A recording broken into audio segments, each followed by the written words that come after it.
refuge until I'm enlightened to the Buddha, the Dharma, and the Sangha. Through the merits of giving and the other perfections, may I become Buddha to benefit all sentient beings. I go for refuge until I'm enlightened to the Buddha, the Dharma, and the Sangha. Through the merits of giving and the other perfections, may I become a Buddha to benefit all sentient beings. I go for refuge until I'm enlightened to the Buddha, the Dharma, and the Sangha. Through the merits of giving and the other perfections, may I become a Buddha to benefit all sentient beings. Just take a moment of silence to sort of generate bodhicitta motivation.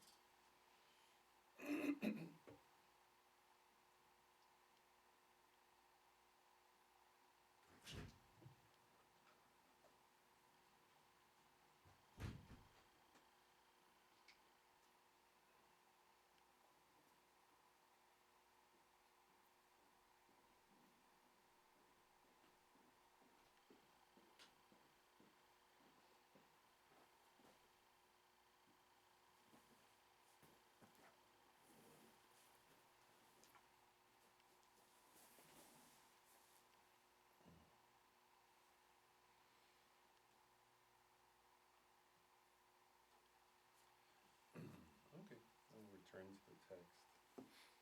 So in the text, where we left off was we've been covering, we got to the last of the 8, there are different lists, right? We're on the middle scope of the Lama, right? We finished the low scope.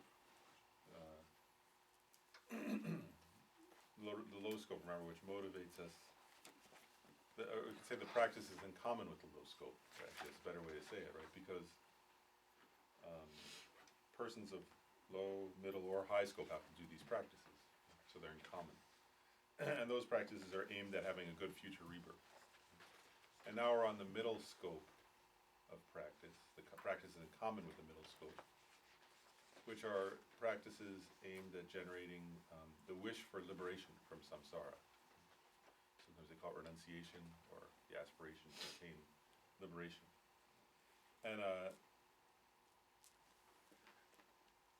And so, part of this practice of the middle scope of the Lama is contemplating the suffering nature of samsara. And so we've been working through the first list of types of suffering, which is the 8 types of suffering. And so these are 8 points for contemplation, right? Then after this will come the 6 sufferings, and so on. And so last class we got up to the 8th of the 8 types of suffering.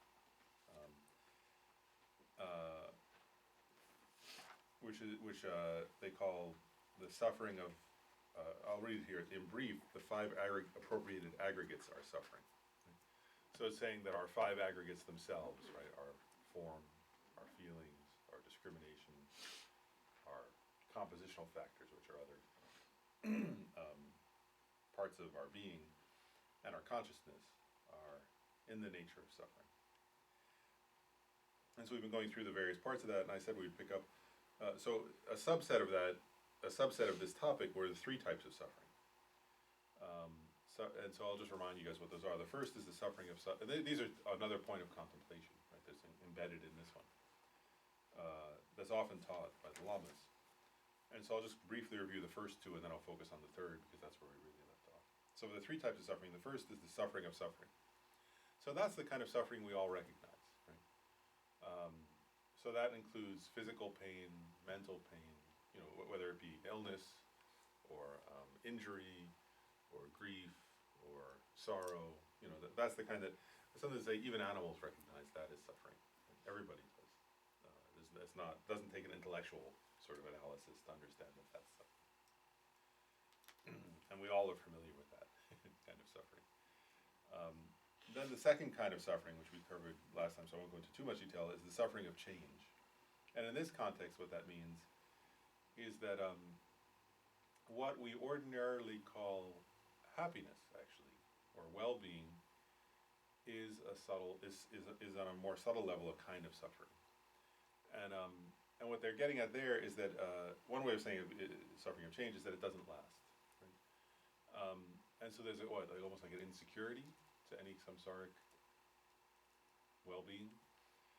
Another way of saying that one, though, is that another way they describe that one, which is a little more subtle, is that, let's say this right. I went through this last time a little bit, but like that Actually, Lama Tsongkhapa gives examples later in the text that are examples of this. But what he points out is this: is like as long as you're in samsara, whatever activity you're doing, right? Like so, he gives the example: if you're like if you've been sitting around too long, right? There comes a point where you can't stand sitting anymore, right? And then you think, I've got to go for a walk. I've got to move around. Like my body, like your body starts to feel so uneasy. Like if you've been sitting in the same chair for too long, right? So then you start walking and you think, good. Like you feel some sense of relief. Right? And then he says, if you continue, so you feel, this is happiness now. Right? But then he points out, all you have to do is, you don't have to do something else. If you just continue that action, of course, if you walk and walk and walk, then eventually you reach the point where that itself is a suffering, right? There's a suffering. So what you first labeled happiness becomes suffering, right? And then you think, now I want to sit again, And then you sit down, and then you think, sitting is happiness, right? But then if you just keep sitting, eventually that becomes a form of suffering, right? And so what he's saying is that it's a subtler point than just that things change. It's that if it were real happiness from its own side, in other words, if that activity had some sort of inherent nature of happiness, then if you kept doing it, you would keep being happy. But there is no such action, is the point, right? And so whatever happiness we find within samsara, by its very nature, and it already is a kind of suffering, but we don't recognize it until we do it long enough, and then we start to recognize that it's suffering, right? And that's true, right? Like, let's say this right. Like, if a person, for example, if you look, if you look around this area, it's very clear, right? Like, so if somebody can't find a job, then that's definitely a kind of suffering, right? They think, I want to find a job. And then when they find the job, like if you meet somebody where they just got the offer, right? If they were unemployed and like running out of money, and they just got the offer, then they're like, I'm so happy, right? I got this job, and I'm gonna make money. And then of course, so they're so happy, and they say, this is happiness. Getting this job is happiness, right? But then if you just stay long enough, right? Like if you talk to them again, like a month later, 6 months later, a year later, 10, right? Then what happens? Right? Then the activity becomes definitely right. They start to say, the job is quite stressful, and then and then if you stay at the job, especially with this one, if you do the activity a lot, so if you stay at the job 24 hours a day, then really it's a kind of suffering. But so there is no activity, right? And the same thing with any activity, right? Relationships and so on. Like in other words, that when we first find them, we label them happiness, but the activity itself has suffering. What's the say? It's in the very nature of that activity that it gives rise to suffering or is a form of suffering. Then the third kind is actually, and I was saying this last time, which is what we're going to focus on now, is the most important of these. It's the most important one to understand, actually. And Lama Tsongkhapa says here, if you want to generate true aspiration for enlightenment, you have to understand this one. And if you want to generate bodhicitta, you have to understand this one. So this is why sometimes they say, sometimes people who don't understand Buddhism very well will say, I want to practice the bodhisattva path. I don't need to study these things, right? But Lama Tsongkhapa here points out, if you don't understand this kind of suffering from your own experience, then wishing to liberate others from samsara is just words, because you don't even know what samsara is if you haven't meditated on this third type. So this one, here they translated compounding suffering. Somebody translates it the all-pervasive suffering of the compounded aggregates. I like that one better. All-pervasive in the sense that it pervades all of samsara. So all-pervasive suffering in that sense, that it pervades the entirety of samsara. And then the suffering of the compounding aggregates. We'll get into what is compounding aggregates mean. But I want to cover this point. So this is really an important topic, so I want to cover it in kind of detail. And I want to start with I'll start with a kind of presentation from His Holiness the Dalai Lama, his commentary on this point, kind of looking at that a little bit. And it'll get subtler as we go on. But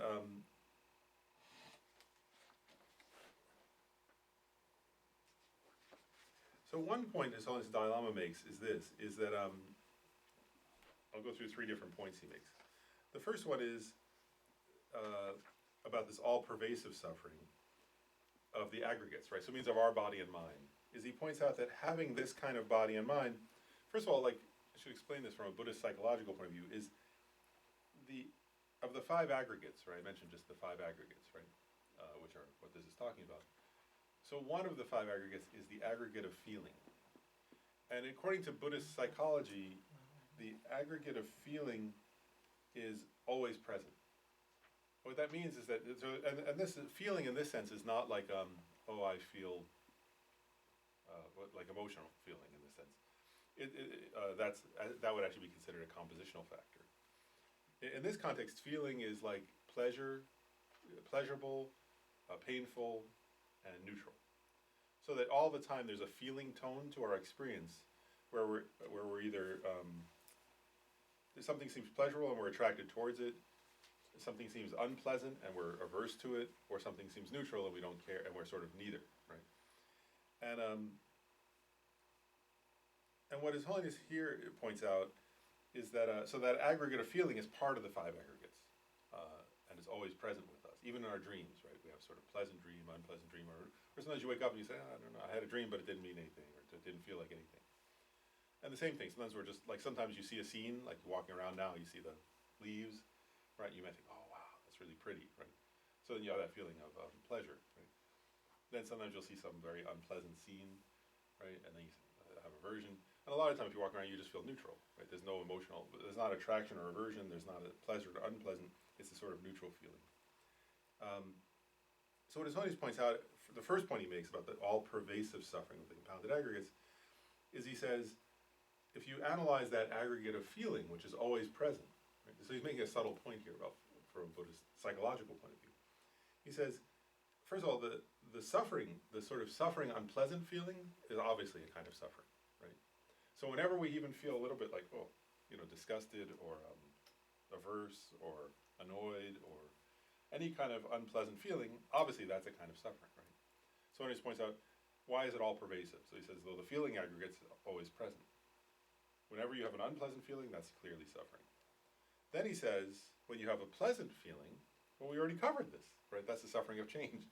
So he says, so that's also a kind of, it's a subtler kind of suffering, but that's a kind of suffering, right?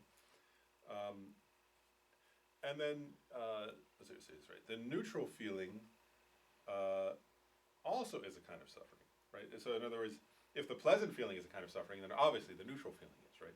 And if you keep doing that neutral thing, like taking the walk, for example, like, in other words, actually, sometimes if you're taking a walk, it's neutral, right? But then if you keep doing it, eventually it becomes, and actually it's true too, right? Like if you hear a song, right? At first it could be like neutral to you, right? But if you listen to it enough, then you want to get rid of it, right? Like you want it to go away. And then he points out something else, which is important, is that through this process of feeling, it gives rise to further suffering.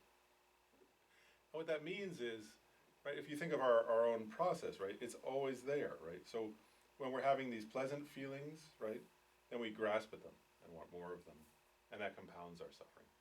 When we have we're always, let's see this right. Each moment that we're having a feeling, it's setting up a future experience of feeling. And all those different feelings include an element of suffering. So that's one level at which he talks about this. Then he points out a second level on which, in a second sense in which this all-pervasive suffering of the compounded aggregates, he analyzes it from another perspective. And His Holiness Dalai Lama says, just having this kind of aggregates, being born into a samsaric aggregates, right, with a body and mind, even if you don't do anything else, you inevitably will age, experience sickness, experience loss, and ultimately experience death. And he says that's in the very nature of having such samsaric aggregates. And not only that, but because you have samsaric aggregates, that will compound to another life, right? And then you'll be born, and then again you'll suffer from aging, sickness, loss, death, and so on. And so he says, so just having aggregates with, at this level, he just says, inevitably leads to those kinds of suffering. It's in the nature of these samsaric aggregates that you age, you get sick, and you die. And then he gets actually the most important and most subtle point of this. That he points out this point. He says, we have to remember also, where did these aggregates come from? Right? This kind of samsaric aggregates we have, right? Our body and mind. And he says, and not just the Dalai Lama says this, but because the Buddha said this. points out this kind of samsaric aggregates, this body and mind, arose due to past life karma and mental afflictions. Right? What's the main cause? From a point of view of the 12 links of dependent origination, what's the main cause of this kind of body and mind? So it's in our past life, actually, if you want to be more subtle about it from the 12 links of dependent origination, you would say there's ignorance, right? Ignorant, I'll just say for now, ignorance grasping an inherent existence or independent existence. And then because of that ignorance, we give rise to other mental afflictions. Based on those mental afflictions, we do karmic actions, and that led to this rebirth. And so what His Holiness is saying there is a number of, so now it gets quite, what's the word? There are various ways then to understand that, or various points to understand about that. One is, if something was created due to ignorance, mental afflictions, and karma, its very nature is suffering. Right? Whereas those aren't pure causes. Those causes are afflicted. And so in that sense, already you could say it's in the nature of suffering. Right? Because it's created by something that is a kind of suffering. Right? And that gives mental afflictions, particularly, and then and karma created by mental afflictions. Then also, and I said this a little bit last time, therefore, since our body and mind are aggregates, our psychophysical aggregates were created by that kind of cause, they're not under our control. Right? They're under the control of karma and mental afflictions and ignorance. And so we actually have no control over ourselves in this life or in future lives, right? And if we're under the control of our karma and mental afflictions. And then His Holiness gets more subtle in his description of that. So he points out these aggregates, so our body and mind, are momentary, actually, right? Whereas they change instant to instant, right? Often we don't notice that, but it's true, right? If you analyze even from a scientific point of view, your body, right? I mean, blood is like, it's not even, you can't even say second to second, right? Because it's continuous. Your blood is flowing, neurons are firing, cells are doing all kinds of activities on a cellular level, and even on an atomic level, right? And a subatomic level, it's continual change, right? And the same with the mind, right? The mind is a continual stream of activity. So, actually, just that, if you meditate on it, it's quite disturbing, right? We all have a kind of some kind of solid sense of ourselves. So if you just sit and meditate just on the fact that your body and mind there's nothing, not only nothing permanent, but nothing that even lasts more than an instant. That's disturbing, actually. Or try it, you'll see. It goes against the way you ordinarily feel about yourself, but it's getting in touch with reality. But anyway, so His Holiness is pointing out our aggregates are momentary in that way, and they arose from external other causes and conditions, meaning our past karma, our past mental afflictions, and our past ignorance. And he says, so they're not under our control, and they're totally uncertain, right? Whereas we have no idea what's going to happen in any instant to us, because we're not under our control. And oftentimes we want to say, well, I'm going to save for retirement, or I'm going to buy this house and live there for the next 10 years, or I'm going to, but that's that's okay. That's, on a conventional level, that's fine. But we forget this point, that we have no control over any of that, actually, or very little control over that, right? Whereas we don't know if that house will be there. We don't know if our body will be there. We don't know if we'll be dead. We don't know if the economy will be there. We don't know if the earth itself will be there, right? The earth under our feet will be there, right? Sinkholes happen, things like that. So what His Holiness is pointing out is that all of this is outside of our control, and doesn't exist for a second moment even. That it's all controlled by previous causes, ignorance, afflictive emotions, and karma. And so I'll read this quote. His Holiness says, the psychophysical our psychophysical aggregate, not somebody else's, but my own psychophysical aggregates, are a kind of slave to the afflictive emotions. They're totally controlled by the afflictions, and so there's no security at all. And that's true even in your own mind, right? If you contemplate this point, right? So if I say, okay, today I just want to practice compassion, or I just want to realize emptiness, right? Well, that's not under my control, is it? If I said right now I'd like to realize emptiness, it doesn't happen, does it? If I say I just want to be compassionate, and then somebody treats me badly, without any control, I might get angry, right? Or I might get quite agitated, or I might get hurt, or I might get prideful, right, and arrogant or something. And part of what that is that even our own mind is not under our control, right? And when we try to control it, it's quite difficult because it's controlled by our past karma and mental afflictions.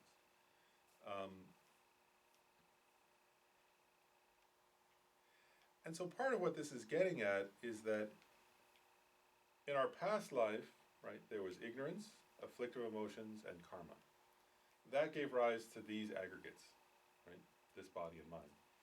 In this life, what happens to us is largely not under our own control. We can make effort, and we can change some by practicing Dharma, for example, but for the most part, our experiences aren't mainly under our control.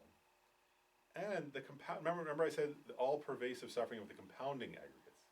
So the word compounding is important in this now, which means due to that, due to our past lives' ignorance and grasping and afflictive emotions and karma, in this life we again give rise to ignorance, afflictive emotions, and karma, which compounds our suffering into future lives. Right? So each moment that we're living in this life, we're creating the causes for further samsara in future lives, because we're grasping at things, we're giving rise to afflictive emotions, and we're doing actions based on those afflictive emotions. And so we're creating causes for future samsara without any choice, right? And even if I say I don't want to give rise to causes for future samsara, still on the drive home, if somebody like cuts in front of me and I get angry and honk, right, I'm doing that, right? Still, when all kinds of things happen, without any choice, I do activities, right? If I haven't trained well, right, then all kinds of things happen, and I give rise to causes for future samsara.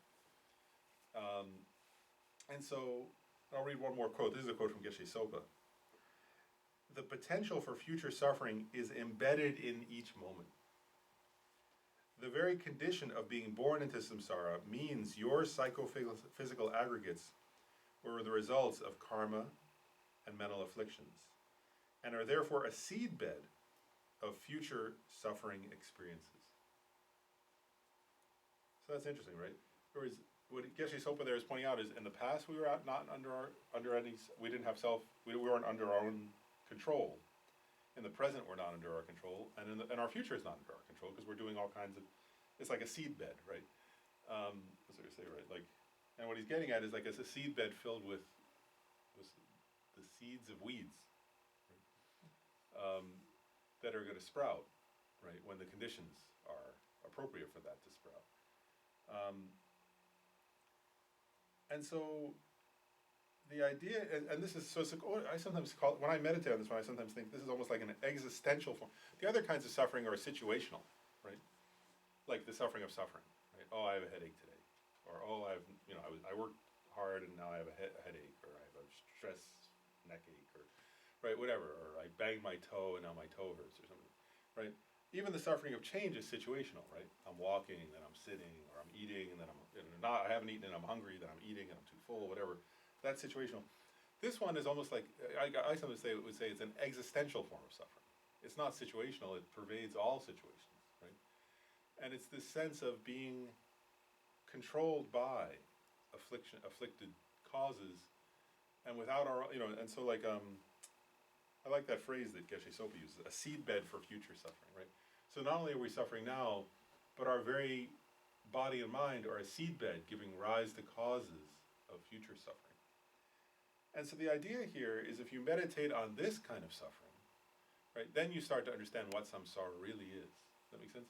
And all the others come from this, actually. This is like the fundamental kind of suffering, that the suffering of suffering and the suffering of change and all these other kinds of suffering that we've been meditating on, they all arise from this kind of suffering, the suffering of being controlled by ignorance, mental afflictions or afflictive emotions, you could say, and karma. And if you meditate on this one enough, you would start to feel, you would start to feel like the idea should be to feel it's like a prison, actually, right? To not have control of my own existence is like a prison, or like a, let's say it right, like an illness is something I want to be free from. Right? I don't want to be under the control of those things. Right? I don't want to sort of be, what's the word, trapped, right? Where, and then this connects, actually, I'll just point out too, this connects, so that then you look at it, you say, wow, if I'm like that, then in other words, without any choice, I will go to the lower realms sometimes. As long as I'm under the control of this, sometimes I'm going to end up in the lower realms, right? Where I'll suffer unbearably. Because I'm under the control of karma and mental afflictions. And then even when I go to the upper realms, I'll just suffer the suffering of change, and I'll still be subject to all kinds of other suffering, right? It's the suffering of change, and eventually I'll fall back down, because none of it's under my control. I'm like he says like a slave, or you could say I'm like a donkey being, like what do you call it, like where somebody's pulling, when a donkey doesn't want to go somewhere, they like tie a thing in its nose sometimes and they pull it, right? I've seen pictures like that. We're like that, right? But there is ignorance is pulling it. Ignorance, karma, and mental afflictions is pulling us around by the nose, so to speak. So we're dragged around, and we have no say in that, unless. And one more point that they make in the commentary they'll make here is they point out that process of being under that control of ignorance and so on, and then of having this all-pervasive compounding suffering of the aggregates, we've had that beginninglessly, so infinitely actually. And so if you meditate on that, it almost makes you want to vomit, I think. Like it's like sickening actually to think of that for a beginningless time, which is infinite. And then what they point out is that it seems like it could also be endless then, right? Because, let's see if I say this right, if you're not under your own control and you're continually creating these seeds for future suffering, it could seem endless, but the one positive thing as you meditate on this is, but it's not, it doesn't have to be endless. Whereas if you generate wisdom, understanding the ultimate nature of your own mind and of the self, then you're liberated from this one. Right? So it can end. If you generate that kind of wisdom, understanding the ultimate nature of the self, you're liberated from this all-pervasive suffering, and therefore all the other sufferings end, right? And so I'm hoping you get a little bit the flavor that if you're meditating like that, you start to feel deeply motivated to realize that kind of wisdom in order to liberate yourself. Does that make sense? And that's the point of this meditation. So you meditate on this until you meditate on this kind of suffering until you feel, I want to destroy that and be free from that kind of suffering. And the way to do that is to realize wisdom. So you generate this powerful motivation. That's the point of this whole, of all these meditations, actually. So maybe I'll pause there to see any questions or comments. So before I've heard let me make sure it's correctly, but it was like the cause of suffering is like when you look at the wheel of life and you see the diagram and it says ignorance, hatred, and attachment. So how does that differ from ignorance,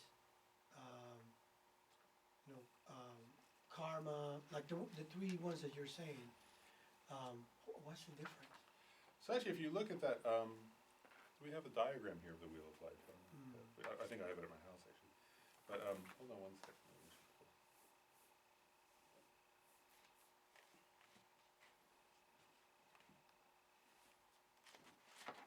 Let's see if I can actually find the right page to fully answer your question. But if you look at the wheel of life,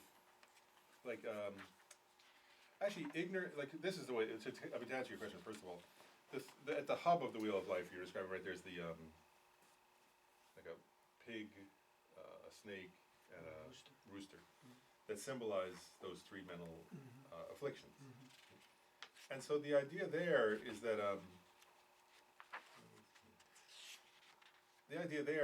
those three would be counted in terms of the factors I'm talking about.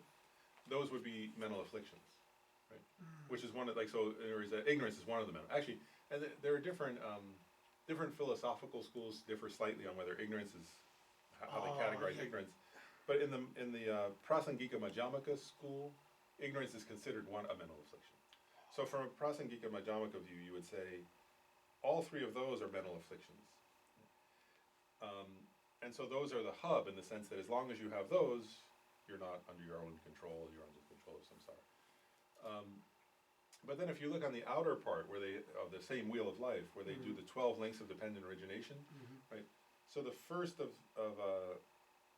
those links is ignorance, actually, right? So the, so from the center, it's in the center, but it's also there, right? The sense of ignorance. And then, so through the power of ignorance, actually, so if you go through it, so through the power of ignorance, you give rise to the mental afflictions. Through those, you create, actually, then the second link is, I'm forgetting which order they're in, but is karma, actually, karmic formations. Right? So through the power of, and through those, you take rebirth. So the point is it goes into more detail in the 12 links of dependent origination. We'll cover in more detail later, so I was trying to find the text, but so basically those three in the center are the mental afflictions. But remember, we covered this some in the section on karma, that there's a difference between karma and mental afflictions, actually, right? So, whereas it's the mental afflictions are what motivate us to do karma, Right. actually, and then it's through the karma that we take rebirth. So in that sense, the mental afflictions are primary. That's why they're at the center. Is that it's the mental afflictions are the primary cause, right? Those make us do actions, right? Karmic actions, and it's those karmic actions that then lead to that create the future rebirth, right? And then that future rebirth, that karma ripens, right, in various forms.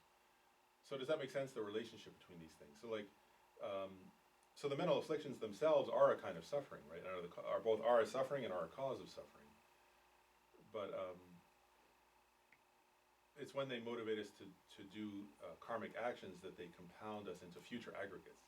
So based on these aggregates that we have now, with mental afflictions, through these aggregates we express them through karmic actions, and those karmic actions compound us and force us to take future rebirths with other aggregates, new sets of aggregates, all of which are suffering in that sense.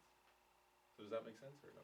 So the hatred and attachment kind of represent all the afflictions, along with ignorance. Yeah, and if So you that's look what it's saying. Yeah, that's right. Oh, okay. Yeah, and if you look in the what's it called? Like in the text on mind and mental factors, you'll see like when they list like longer lists, there are different lengths of lists of the mental afflictions. They categorize them mental afflictions, like mental afflictions that are sort of in the category of anger. Like so, for example, jealousy and spite and envy and hatred, so on. I mean, there are many mental afflictions that are all sort of in the category of anger, and then there are many that are in the category of desire, attachment, and then there are some that are in the category of ignorance. And so the idea is that those are the three root mental afflictions, they call them. But those three root mental afflictions then give rise to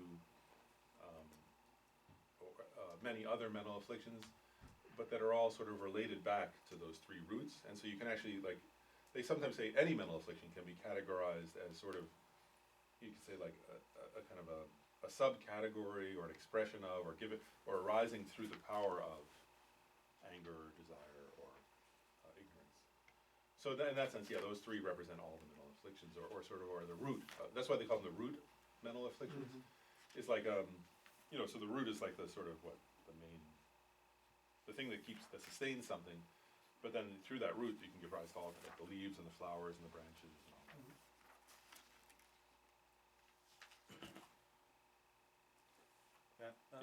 Dr. Lawrence, so I almost think like this text that we have here on suffering for the mill scope, coming back to what you said, is like we are almost dealing in terms of feelings, the factor of 5 aggregates that you said earlier. It's talking about feelings rather than emotions or the compositional factor, right? So we're not looking at anger, attachment, or 3 poisons that we are talking about from the relativity of the scope of this text here. We're just trying to understand what suffering is. Actually, so according to one thing, important point though is that where it's talking about here it says the 5 appropriated aggregates are a vessel of suffering that will become manifest. So one thing actually that's important is that what this text is saying is in a sense all five aggregates are in the nature of suffering. So they point out, and they give examples, like, so they'll say, so it's not just our feelings in this sense, that they'll point out like our body, right? So in other words, that the human body, for example, if we're human, right, that the human body itself is a vessel of suffering. So in other words, by its very nature, human bodies will experience suffering. And then like, let's just say this right, so, and then of course feeling, right, includes, as we talked about, the kinds of suffering. But, let's just say that, actually you could say it this way, everything about our five aggregates predisposes us to suffering. So even the compositional factors, right, because so compositional factors would include the mental afflictions, right, and would include other things too, but those, like, it includes, and it includes, what's the word, intentions, right, and so, like, you know, so when we have, you know, so a very simple example, right, so there's, if we're born into a human body like we are in the desire realm, right, you know, we have, well, using Gabe's, we have desire, right? And then out of that desire we start to seek something, you know, and then that gives, and then that in and of itself is gonna be suffering, right?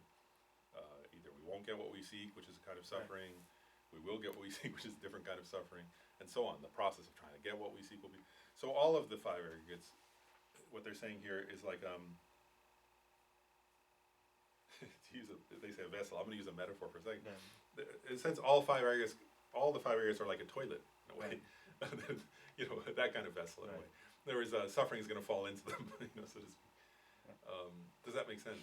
So that's really what this point is saying. Basically, it wraps up the first noble truth, as Buddha said. Yeah, these are all meditations on the First Noble Truth, exactly, that's right. Yeah, all these different meditations, the 8 and the 6 and the 3 kinds of suffering, are actually meditations on the First Noble Truth. So the first teaching of the Buddha, right? When the Buddha taught his first teaching, the very first point he made was, there is suffering. And that's what we're meditating on. So if you understand this, then you're looking for liberation. Yeah, that's exactly it. Yeah, any other questions before I go on to the next point is? Just,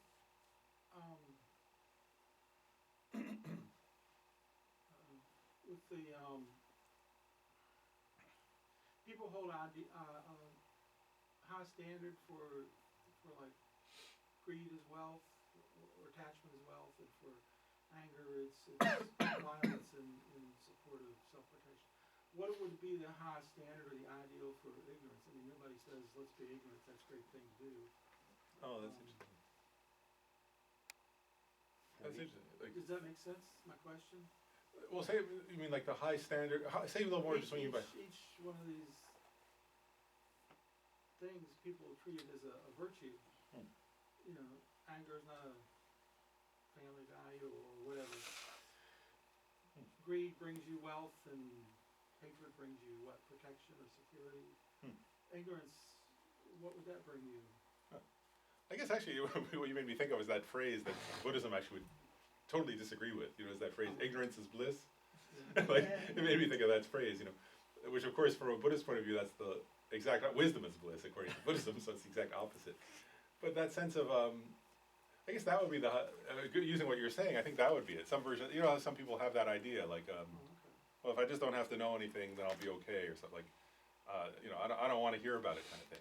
I don't even want to know, you know, I don't want to understand.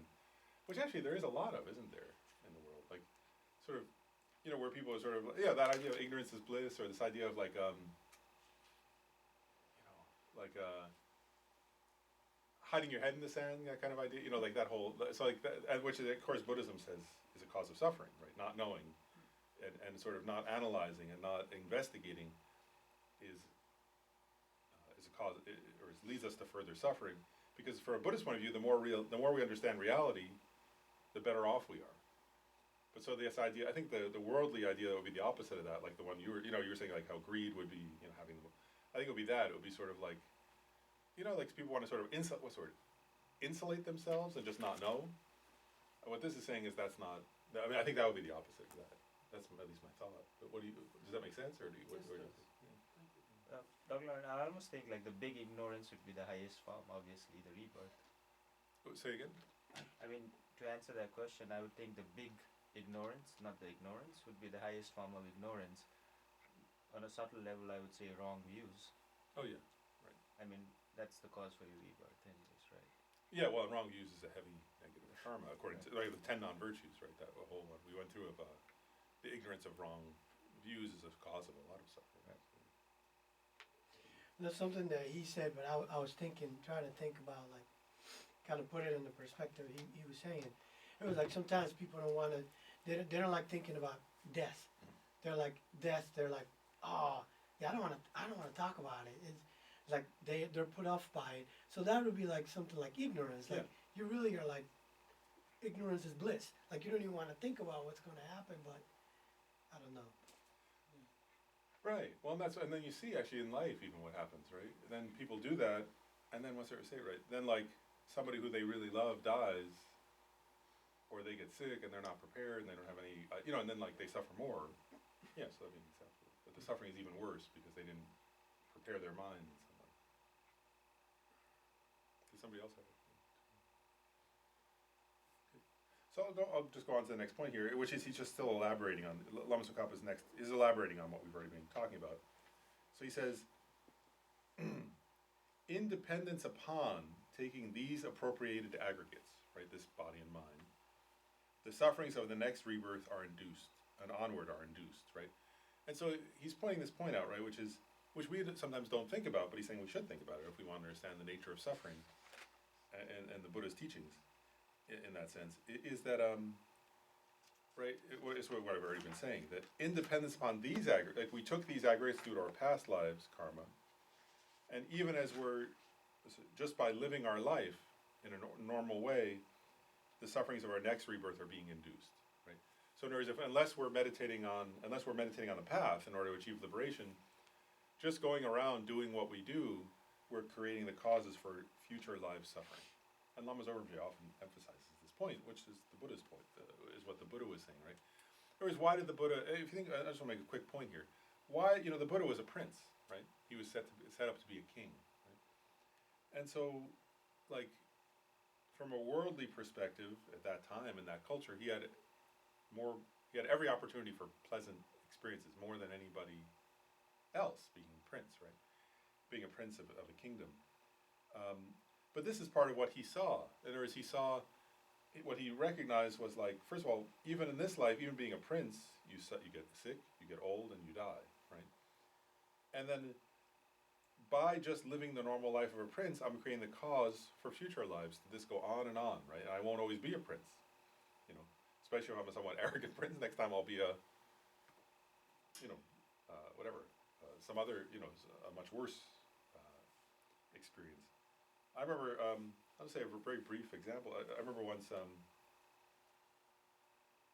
heard this story. Somebody who had been their job was to be a fisherman, and then they had died working. And somebody asked the Lama, "Oh, what happened to them after they died?"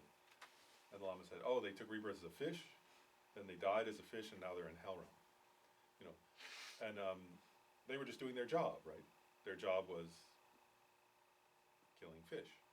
That was their job, to make a living, right? And the point is, like, just living a normal life like that, you're creating the cause for future life suffering. And we're all doing that. It's not just because that person was, I'm just using that as an example, but the point is that we're all doing that. Is that, like, unless we're practicing the path, right, then we're creating causes for liberation, right? But if we're not doing that, then we're creating the causes for future life suffering.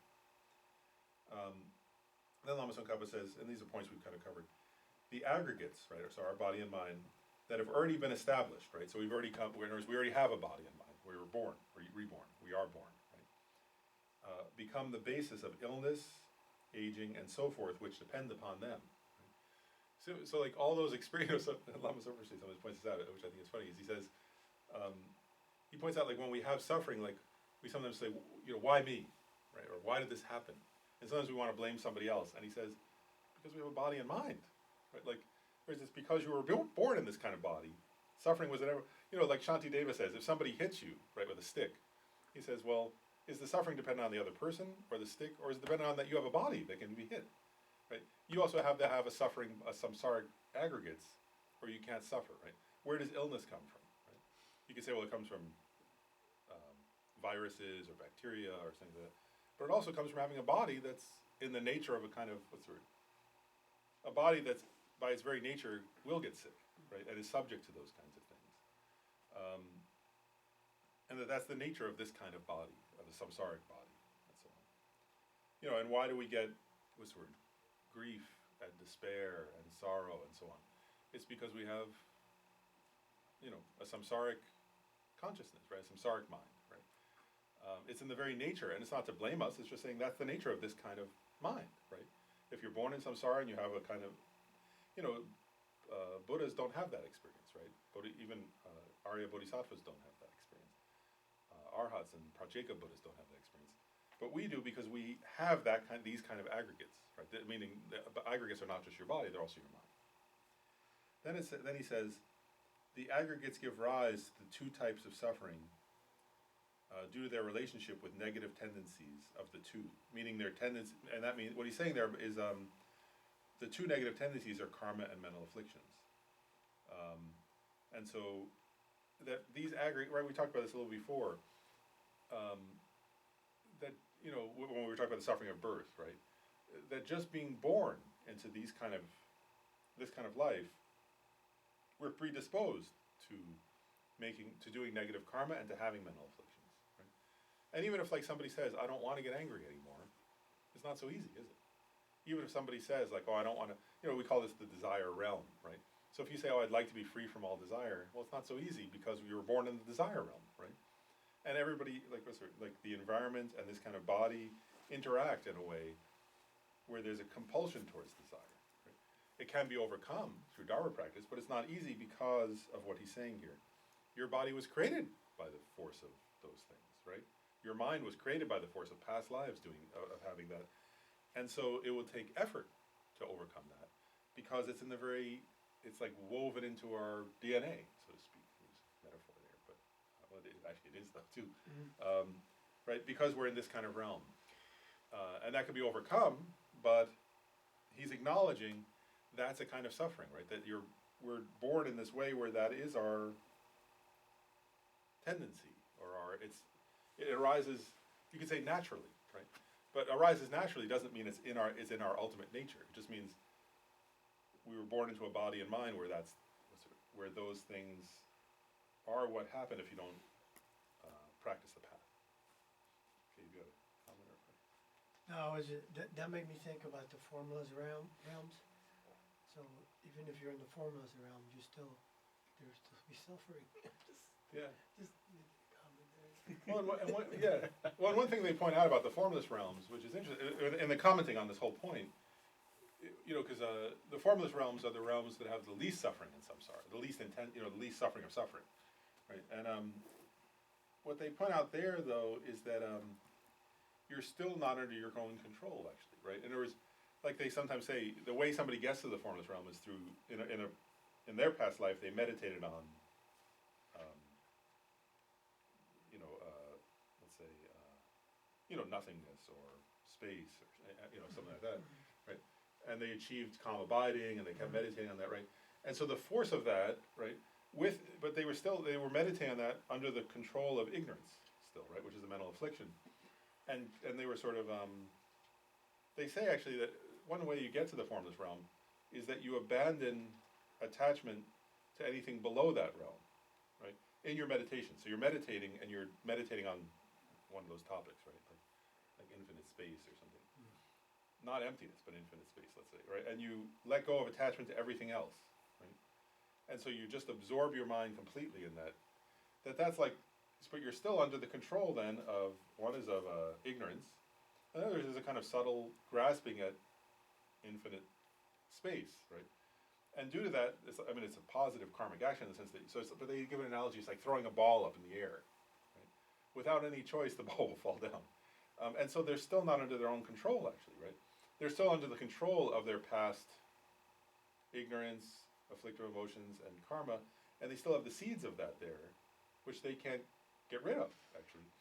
And so again, they'll be dragged down in that sense. So it's still, there's no freedom, is the problem.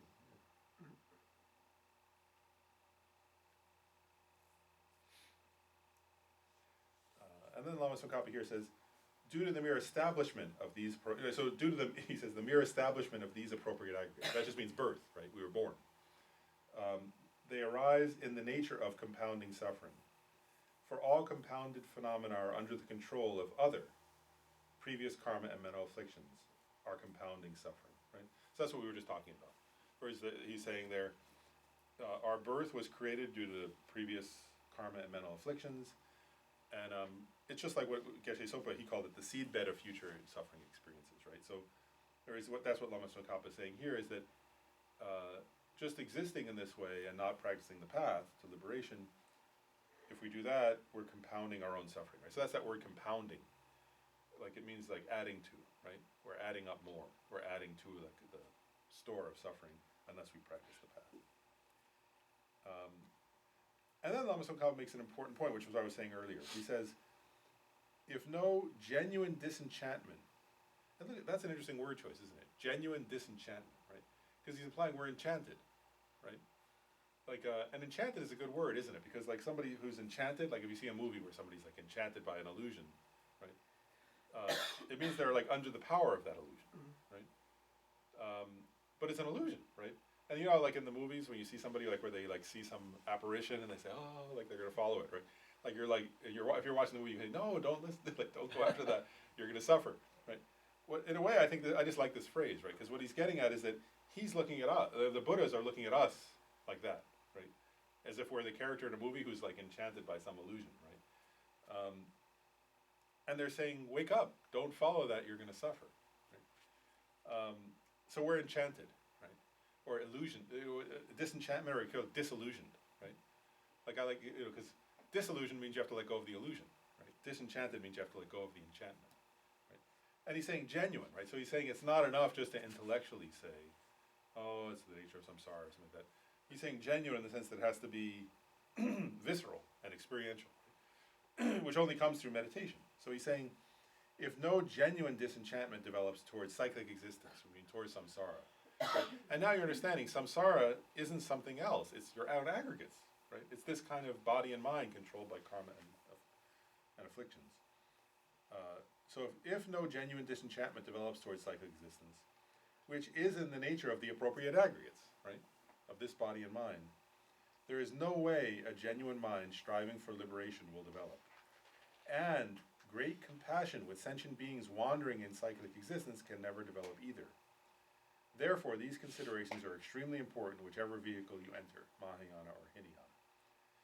And so, this is a very important point which I've been making, which is that if we ourselves don't understand our own suffering, then to say, oh, I'm a bodhisattva, like if I'm not willing to look at how my own aggregates are in the nature of suffering, but then I say, oh, I'm a bodhisattva, I'm working for all beings, it's just words, right? It has no real, it's not anything real. Like, what he's saying there, right, is you have to understand your own suffering.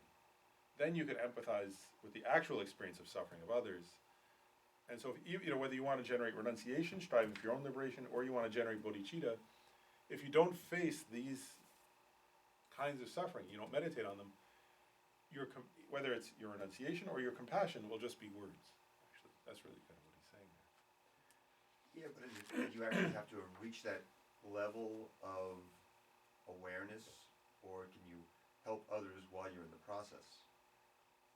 I think what he's saying is that he would differentiate. I mean, I think here I would say you can help others for sure. Like, anyways, anybody can help. Like we can, you know, so even somebody who has no renunciation or no bodhicitta can help others in the sense of, like, you know, giving somebody aspirin or helping them if they have a sprained ankle. But what he's saying here is to generate real bodhicitta, you can't do it. So is to really realize. So I would differentiate. Like we can, you know, for example, so like if like I have an interest in the Mahayana, I might say, okay, well, I want to, for example, like, you know, help out with a Dharma center or help people, you know, help with making a donation to print books or something out of some kind of like faith or devotion. But I think what he's saying here is to actually realize bodhicitta, we have to realize first. Would that argue then for the Hinayana tradition versus Mahayana, and focusing solely on yourself first before you do anything else? I think what this is really saying, and what the Lamrim is saying in a way, is that's why they call it practices in common with. And there's what they're really saying. Lama Tsongkhapa says this at the beginning of the Lamrim in a way. He says, he points out that the Hinayana practices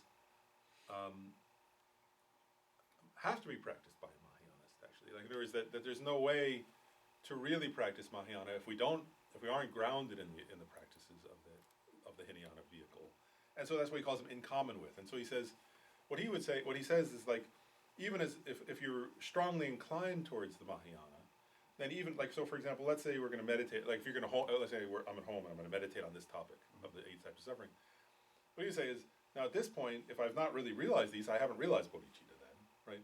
But I could still generate a kind of, what do you call it, like a effortful, or kind of, they sometimes call it like a artificial kind of bodhicitta, which is still useful, right? So I would say, like, even though I haven't realized bodhicitta, I might say, I'm meditating on the middle scope practice of the 8 types of suffering, with my motivation being I want to realize bodhicitta and be of benefit to all sentient beings and become a Buddha someday. And so now I'm going to meditate on this in order to get to that. And so he would say, like, so Lama Tsongkhapa says that. He says, at this point, like, if you haven't realized, we haven't realized bodhicitta, but we can still sort of generate a kind of an artificial version of bodhicitta, a kind of facsimile or something like that. And then we meditate on this topic, and then he says, then if we realize this topic, and we've been doing it with that kind of artificial bodhicitta, then we can meditate on bodhicitta itself, and it'll become much more powerful. So that's sort of like where he's getting at this point about if we have the inclination to Mahayana, that's good, and we should cultivate that. But that there's a difference, I guess, between sort of where at this level, if we haven't realized the nature of the suffering, our bodhicitta will be a facsimile in a way. Whereas once we've realized these topics, then we can meditate on bodhicitta and actually generate the kind of full-fledged version. Does that make sense? So you really do have to start almost with the Hinayana foundation, Yeah. in regards to building at least what I'll call, bodhicitta light, Yeah. inside yourself before you can move forward. That's right. Yeah, and that's what he's saying here. Really, he's saying that's essentially what he's saying. Right? He's saying if you haven't done this, he says, he says the great compassion. If you haven't understood these points and experientially, and he says in a genuine way, right? He says the great compassion with all sentient beings wandering in psychic existence. So meaning bodhicitta cannot develop either. So he's saying you can't develop. He's saying it very directly. He says you cannot develop real bodhicitta if you haven't realized these points. So yeah, so it would be like bodhicitta light. I think that's a good way to say it. Until we realize this, it'll be like a facsimile or kind of like that. But once we've realized this, then it becomes possible to generate real bodhicitta. Because he says otherwise you cannot, which is a strong statement, actually, right? For Lama Tsongkhapa to say. Dr. Lawrence, so the third turning of the will itself, I read it in one of the books, were meant for people with excellent discipline, meaning the Vinaya was already there for them. Oh, so you mean the third turning wheel, like the teachings on Buddha nature and so on? Yeah, and so on and so forth. So that's a Mahayana path, and if you look at it, I guess in the past lives those people might have already surpassed the Hinayana path we're talking about, because they're with excellent Vinaya to be able to understand that. Yeah, that makes sense. I mean, if you look at, for example, Asanga, right, who was one of the great proponents of the, who wrote many texts on the third turning of the wheel, right? I mean, he was already a great practitioner, he actually, both a monk, a very pure monk who would realize emptiness directly and so on. Third level of Bodhisattva was already there as per His Holiness. Yeah, so for him it was quite fine to. So I think it's complementary in my. Yeah, and they are. It's like a foundation. That's one way of putting it, right? Each one is like a foundation for the next. Or like if you see those stupas that are like, they're sort of like this. It'd be like that. Like each level of the Lamrim has to rest upon the previous level. Is one way to say it. Like these have to, even though, like if you think about these middle scope, for example, they have to rest on refuge and so on, right? If we haven't taken refuges, so even like that's why that came even earlier and so on. Each one is kind of sometimes they make an analogy of steps, but another one is like a foundation and then something built upon it. So maybe I'll go on and talk a little bit about the next list. So remember I said there are various lists for med, and I said this last time. I'll just mention it again. These different lists, they come from. Lama Tsongkhapa didn't make them up. For example, the 6 types of suffering, he takes from a text by Arya Nagarjuna, the great Indian teacher Arya Nagarjuna, in his letter to a friend. He gave this list of 6, and so. The point I think is this: you can meditate on all these different lists, like the 3, the 6, the 8. But my own experience has been also that sometimes one list resonates more at a certain time in your life. And so, you can also like pick one and work with it for a while, and then another point in your life you can go back and use the another list, or a different time you can use another. There are times where like, I don't know, where you can only handle three, a list of three things. Sometimes the more elaborate list of 8 is more helpful. So I guess the point is like, it's useful to have all these options. Does that make sense? And then you can pick at any given day which one do you want to focus on. So this list of 6 types of suffering, again, comes from Arya Nagarjuna's friendly letter. And let's go through them, actually. So the first one is the lack of certainty, right? So one kind of suffering is the lack of certainty in samsara. And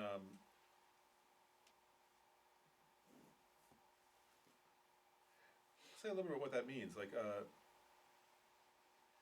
what he's pointing out there is that as long as we're in samsara, there's nothing we can rely upon. There's a quote, like there are these various points they make. One is, whatever you accumulate, right, eventually will fall apart and you don't know when. All meetings, meaning all coming together of people, end in parting. Everything that goes up eventually falls down, and life itself always ends in death. Right? What they're getting at is that there's nothing to rely upon. Right? There's nothing in samsara that you can actually rely on. And another point they make in commenting on this line is how relationships change. Right? So, first of all, even in this life, we can see that. Right? Like friends, friends become enemies. Right? And eventually, even friends can become strangers. Like friends sometimes become enemies, friends sometimes become strangers. Enemies become friends, strangers, and so on. Like the categories are always changing. And there is no certainty, right? Like you can never find, actually it's true, as long as you're in samsara, you can never find a friend where you can say for certain, this person will always be my friend. Right? Well, first of all, they'll die, for one thing. So even if you think, maybe all the, I don't know, if you're like nearing death, you can say, well, we kind of made it. We didn't, they didn't become my enemy yet. But then, of course, they'll die.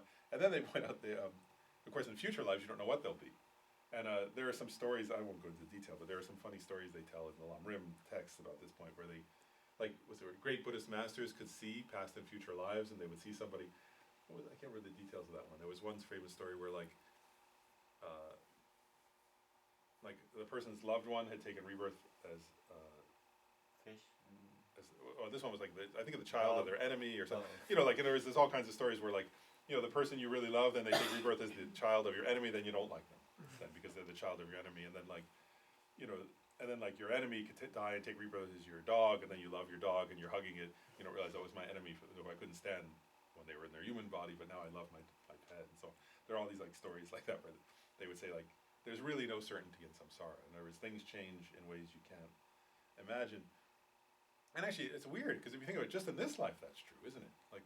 Sometimes if you look around, oftentimes I think that, the things that actually happen that you can observe, you would say, I don't know if I sometimes look at things that happen, I say, if somebody wrote that in a fiction book, I wouldn't believe it. I would think that was poorly written. It seems so unrealistic, but it happens, so I can't really say that, And that's the point about lack of certainty. In other words, things you can never imagine would happen. And then what the Buddhist teachings say is, if you can see that in this life, you can't imagine how that would be over the course of many lifetimes.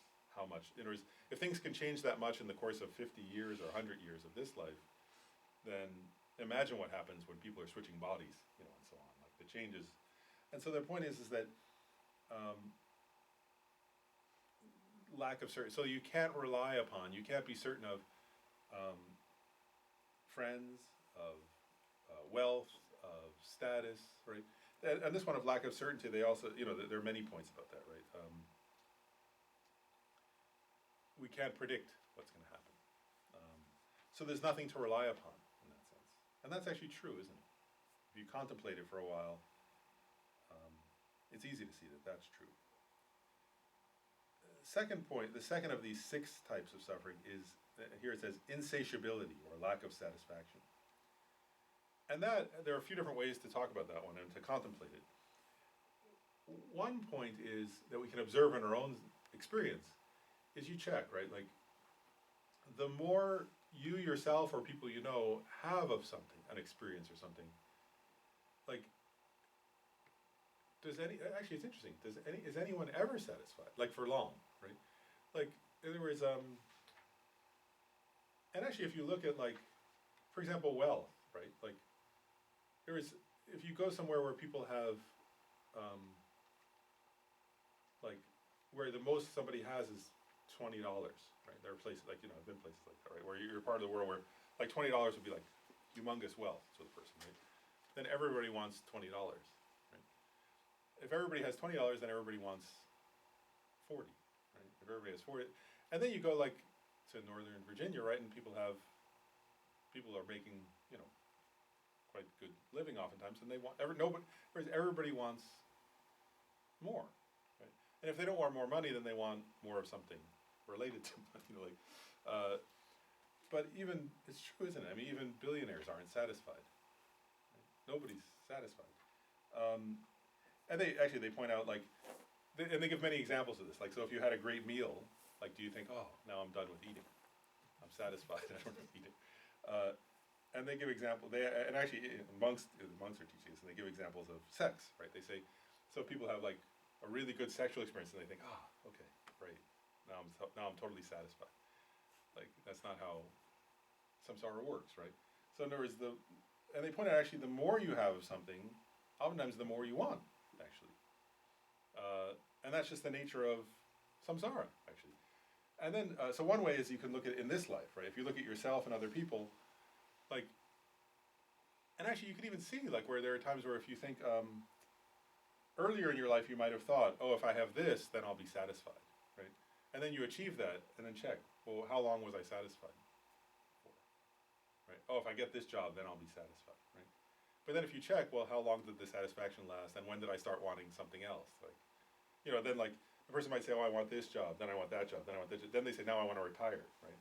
Then now I want, like, it's always something that the person, so that's one way of meditating on that. You can look at your own experience, you can look at the experience of other people, right? And you see nobody's ever really satisfied.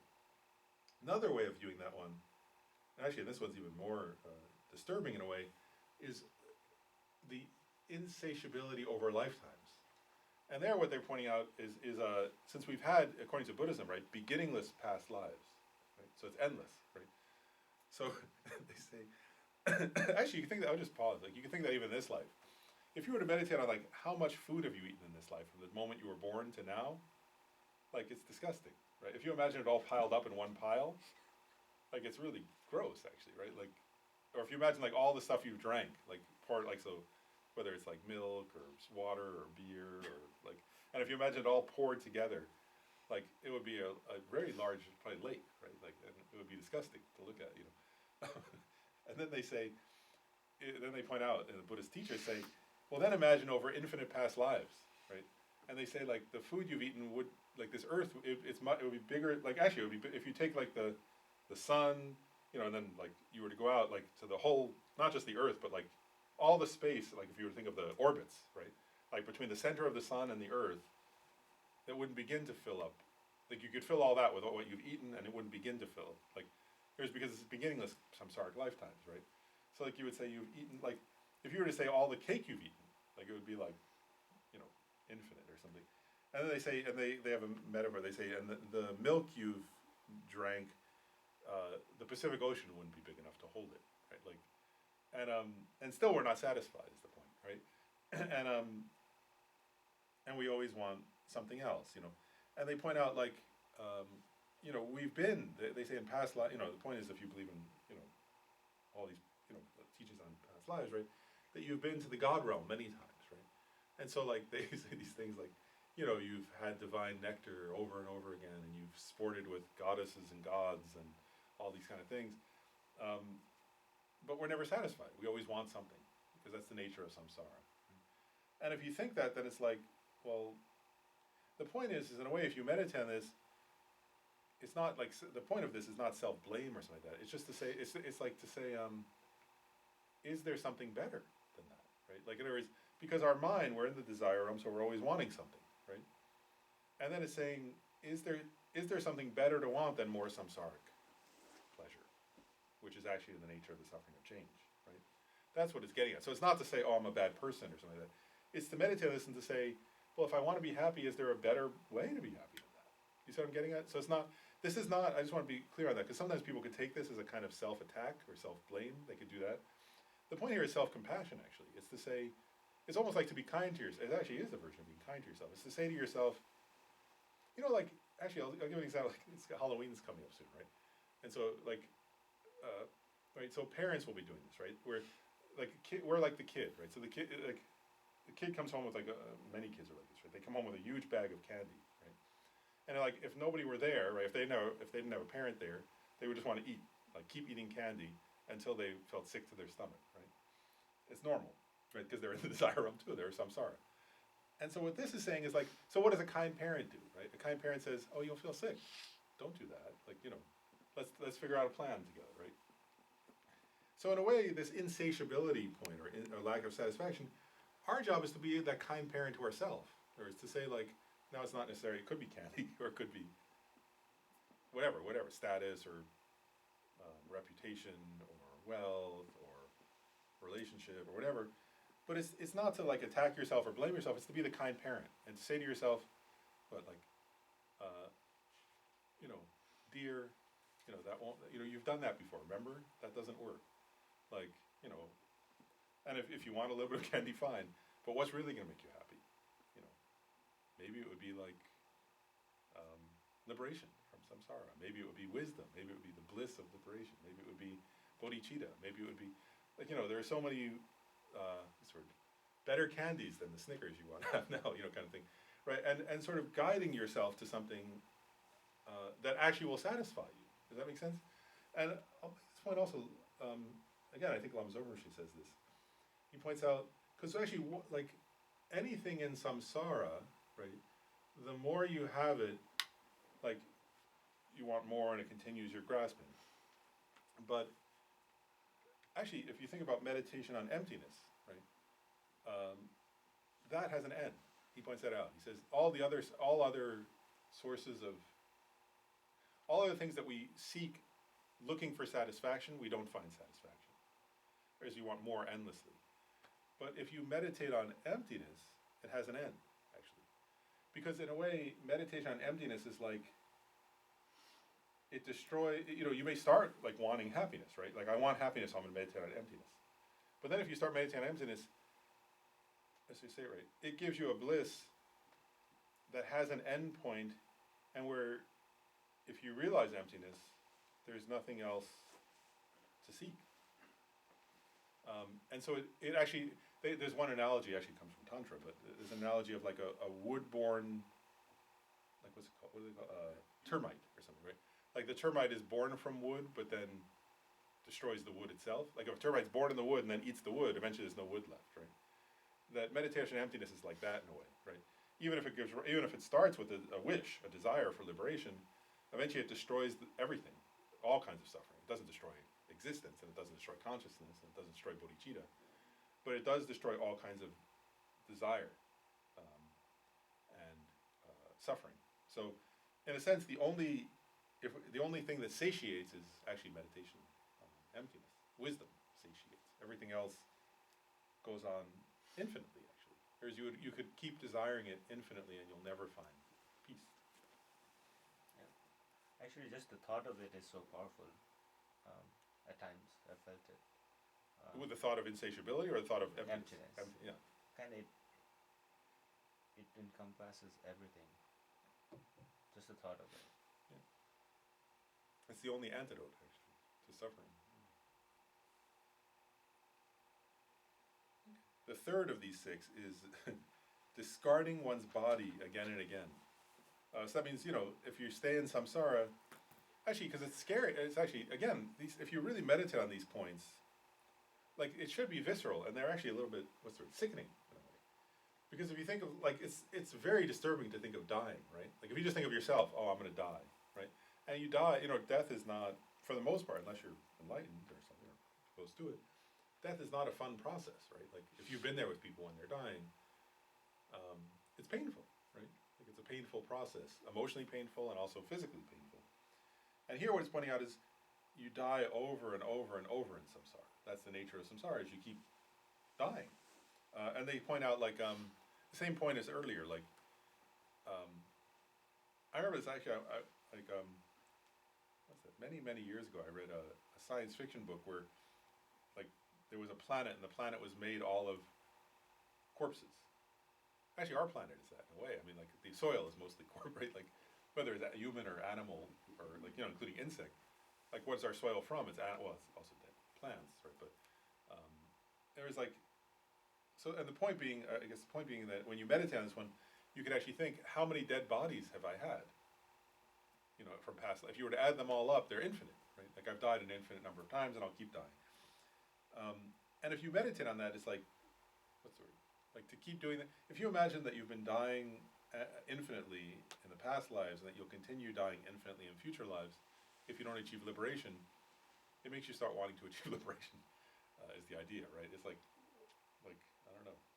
It's bad enough to die once, but to think I'm going to keep doing this over and over without control, it seems sickening in a way.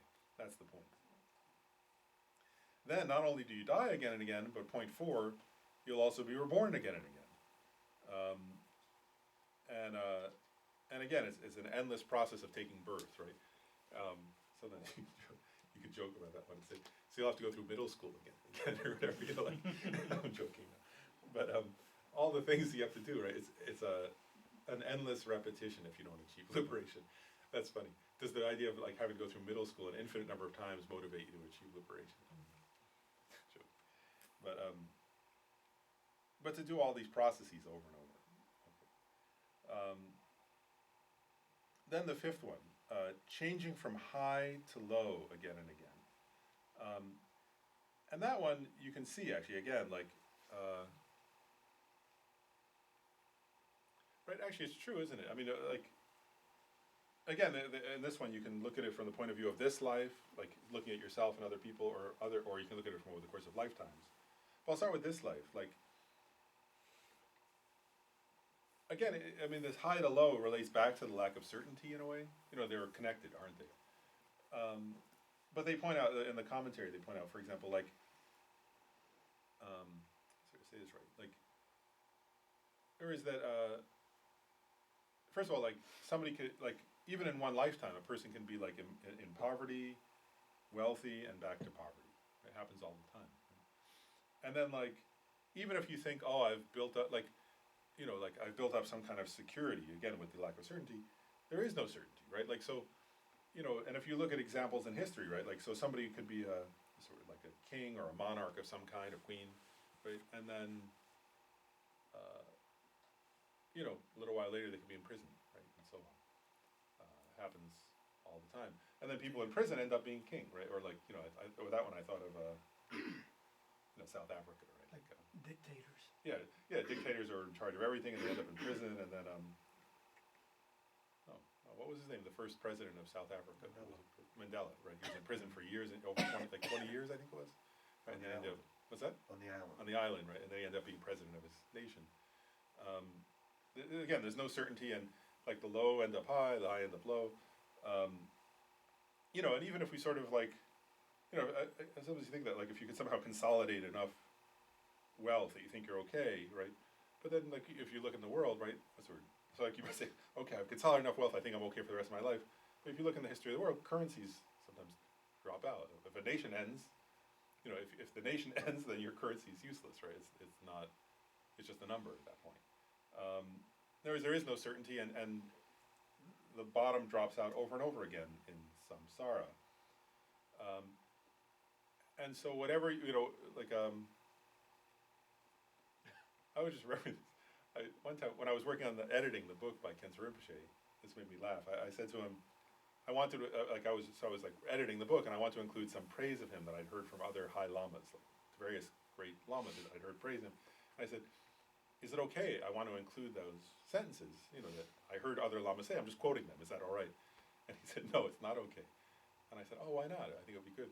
And he said, he kind of said, if you push me up, then somebody else pushes me down. I'm not interested in going up or down. Like, I'm not interested in that at all. So like, leave that out. if it's just sharing the Dharma, that's fine. But if it's about pushing me up, that's that's a waste of time, something like that. He had realized obviously this point a long time before. And then, so even in this life, that's true. And then what they point out is, of course, over the course of lifetimes, that's even more true. So you go up and you become a universal monarch or a god realm, and then you fall into the lowest of hell realms, and it just goes on and endlessly. This sort of cycling, up and down, and it happens in one lifetime. It happens over the future. It happens over the course of lifetimes. And again, the idea is to contemplate that until you realize, because otherwise it could seem like it's worth making effort to push yourself up, right? But if you meditate on this point, you realize, well, I just want to get off.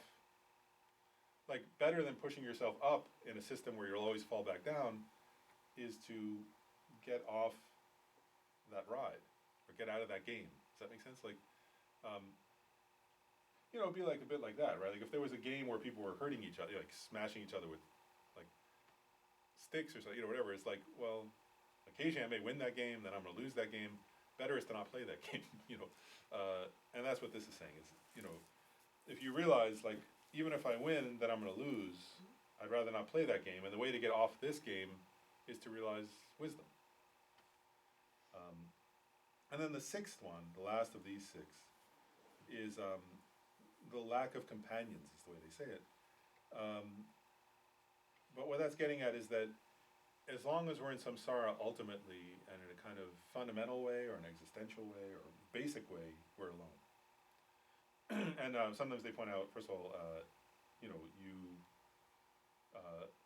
one of the commentaries said, when you're dying, you can't say, I'd like everybody to come with me now. Actually, those ancient, the ancient pharaohs, remember they tried that. There's a thing where they buried people alive, and sometimes there was some story I read like that. Well, there are some cases where all these cuckoos go with a gun, killing people and killing themselves, I guess. They take some of them with them. I guess, and part of the issue though is that you still, according to Buddhism at least, you still go on alone. In other words, when you end up, there is after death, your own karma. They say actually it's an interesting metaphor. They say the winds of your karma push you. You're like a leaf, is the metaphor, right? And the winds of your karma carry you where they're going to carry you, and the winds of the other person's carry them where they're going to go. And so you're still alone in that sense, like if you watch leaves fall from a tree, right? They go all different directions, and it's like that. And that's true. Actually, I'll point out, according to what Buddhism's saying, or the Buddha is saying here, is that's particularly true at the time of death, but it's even true in this life. Again, it's disturbing if you realize this, right? We feel kind of insecure, right? In a way, we want relationships, of course. Human beings, that's our nature. But the reality is, I don't know how to say it, of course we have these temporary connections with people, but they're temporary, right? Whereas then, again, as I said earlier, sometimes the other person dies, sometimes, sometimes you see it often, right? Where somebody feels what's there to say, right? They feel like this other person, they are totally relying on like a spouse or something. Then the person has an affair and leaves them, right? It often happens, right? And if you talk to somebody at that moment, right, the person is totally devastated, right? Because they feel, I was really relying on this person, especially as we get older, right? We feel, I was totally relying on this person. And it's hard to know, which hurts worse, whether the person dies or the person does something like that. I'm not sure. Depends on the situation, I guess. But the sense of ultimately, it's this point of almost in an existential way, we're alone, right? And in the commentary on that, one, I changed the quote. There was this quote it was from Padampa Sangye, a great Buddhist master from India who came to Tibet. He said loved ones are as impermanent as a crowd at the market. I would change it to the mall, right? Loved ones are as impermanent as a crowd in the mall. Don't argue and fight. It's not worth it, right? Is what he's saying there. What he's saying is aggregates of people come together. If you're walking, I don't go to the mall, but if you go to Tyson's, right? I don't go very often. If you go there, right, it's this crush of people that end up somehow push together, and then they all, drift apart. And what Padampa Sangha here is saying is, that's what it's like in life. Like, it's a metaphor, right? This moment in the mall where you sort of, you both end up in the same store together, you and some stranger, right? You smile at them, and you say, hey, oh, you're getting that, I'm getting this, okay, and then you each go your own way. That's even what our family's like. There is, we come together as a temporary sort of, sometimes even in this life, right? You see that sort of relationships fray and sort of drift apart. If not, then in the time of death they do. And so one point that they said is, in the commentary at this point is, of course, the only true friend is your own virtue and your own wisdom. Right? Those go with you, actually, wherever you go. And that, and that's where and that's actually quite true. Like, I'll just make a comment on this. Like, I often think of the Tibetans I've known, like, who lost everything, right? Their family, their nation, most of the Tibetan lamas I know left Tibet with maybe just the clothes they were wearing, actually, right? But what they took with them was, whereas if they had realized bodhicitta, that went with them, right? If they had wisdom, understanding emptiness, that went with them. And I often, honestly, I think, if I look at it, I think, wow, and if that was all they had, they were much richer than I am today, because they had that, because those are friends that don't abandon, those are friends that don't abandon you no matter what, right? Your own wisdom, your own bodhicitta, your own learning, your own, and your own virtue. And Lama Zopa points something out too about this. I mean, he's not in the context of this point, but it relates. He says, if you do extensive positive actions, right, like acts of love and compassion and kindness and helping others and so on, then that goes with you to future lives, and you come across people who will be kind to you, right, and will help you, because that's karma, right? And he says, whereas if you grasp at somebody and try to manipulate them into helping you, well, then of course they don't want to help you if it doesn't work. So he says, actually the way to have companions is to help others, and to be honest and kind and compassionate and loving. Then wherever you, and that's my point, I guess that's my point, then wherever you go, you'll have companions. If you just grasp at companions, of course, it doesn't work because they'll disappear, right? I'll just share one more personal reflection on that. I was contemplating this point, and I thought of, again, I'm just mentioning Khensa Rinpoche also, because I thought it's funny, like he's, of course, Khensa Rinpoche is a monk, and he really doesn't own hardly anything, I guess, he owns the robes he wears, he owns almost nothing, right? And I was sort of joking one day, because I said, like, he was thinking of doing a retreat, right? And I said, I went to Khensa Rinpoche, I said, Rinpoche, if you want, it was when I was living in the other house, I was living in a different house at the time. And I said, Rinpoche, if you like, you can do the retreat at my house. And then he was laughing, and he was saying, like, that so many, like there was a person in California who offered him a whole house to himself, there was, like, the center in Connecticut was offering a place, somebody else in, I think, New York was offering a place, and then, like, he was getting offered, like, all these houses all over the United States, like, to do a retreat, right, for as long as he wanted, kind of thing. And I was sort of laughing, and I was thinking, like, I don't know, I worked really hard, right, to, like, afford one house, right, like, and I couldn't afford to do a retreat in it because I had to keep working, or something like that. Whereas if you have, I was like, oh wow, that's the power of compassion and bodhicitta, right? Like, you don't have to own anything, but it's offered. Like, whereas with self-grasping, you have to fight for, like, the little, something smaller, like that. The point being, like, you're only, like, the only real wealth and the only real friends are your own karma, your own practice. So this probably, we don't have to, in my case, my little kids, this is what I teach them in terms of knowledge. Like, all these houses, cars, and all these things could just, it's impermanent, it just could go. But the maths and English that you're learning right now, it'll stay with you. And this is like something that you can do it right now at a physical level. In terms of saying, the only thing you would have, if you lose one job, you can have another job as long as you have the skill set, right? Mm-hmm. The knowledge part of it. It's like something that you can physically, practice it, this part of it. You would say education is education is a better wealth than other things. Exactly. Which is true. So next, I'll just, we'll see, I think we have time, we'll just finish this section. So, next, Lama Tsongkhapa, summarizes those 6 into 3 points. The first being, in cyclic existence, so in samsara, nothing is reliable. The second one is, no matter how much of samsaric happiness you enjoy, there is no final point of satisfaction, right? Which is relating back to the insatiability one. And then the third point is, you have been at this since beginningless time. You have been in it since beginningless time. And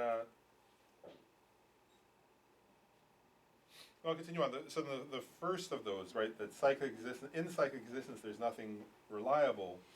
He subdivides that down into 4 points. So the first one is the inappropriateness of relying on the body that you have obtained, since you will discard your body again and again, right? So that makes the point, you're going to die over and over from earlier, right? The inappropriateness of relying on benefit and harm done to you, since there is no certainty as to whether your father will become your son, your mother, your wife, an enemy, someone very dear to you, and the like. Right, so that's the lack of certainty. So what he's saying there is over the course of lifetimes, right? Where he's saying your father may become your son, your wife may. What he's saying is over the course of lifetimes, there's no certainty how your relationships will change with others. So don't think there's something certain there, or permanent, or reliable. The inappropriateness of relying upon excellences that you have received, you fall from high places to low ones. Right? And that's making the point of number 5 above, how you change from high to low, and number 6, that there are no permanent companions. And then the inappropriateness of relying, number 6 is the next one. The inappropriateness of relying upon companions, you have to go on without them in the end. Right? And so he's just making the same, he's giving a different way of categorizing those same points for contemplation. And so overall, what he's pointing out is that, again, there are different ways of contemplating those or categorizing those. But the point is to contemplate the meaning in your own experience. And then we'll get to this last point here. So he says, furthermore, at present, most of the happy feelings that increase our attachment are minds of happiness that arise with respect to the relief of suffering. Yet there is no happiness by way of its own entity that is unrelated to suffering. Here he's making a point that's similar to what we were contemplating earlier, the suffering of change. So what he's saying is, most of the time when we're happy, what we call happiness is a relief of a previous suffering, right? And so he's saying, so it's not happiness by way of its own entity. It's not happiness from its own side, right? And it's an important, it's hard to realize this because we feel like it is, actually, don't we? And what he's getting at is that none of these things, sorry to say it right, it's like, so if you're suffering from loneliness, right? And then you find someone to have a relationship with, right? The happiness of finding that relationship is the relief of the suffering of loneliness, is what he's saying, right? But he's saying, but it's not a happiness by way of its own entity, because, say it right, because if you grasp at that person, saying, oh, now this person will make me happy, and I won't have to be lonely, right? First of all, that person wasn't born just to make you not lonely, right? And they may have other ideas in their mind about how they want to spend their time and so on. And so if you start to say, oh, you're my not loneliness thing, that's the purpose of your existence, there may come a point where they rebel against that, and want to do some things that they like, and so on.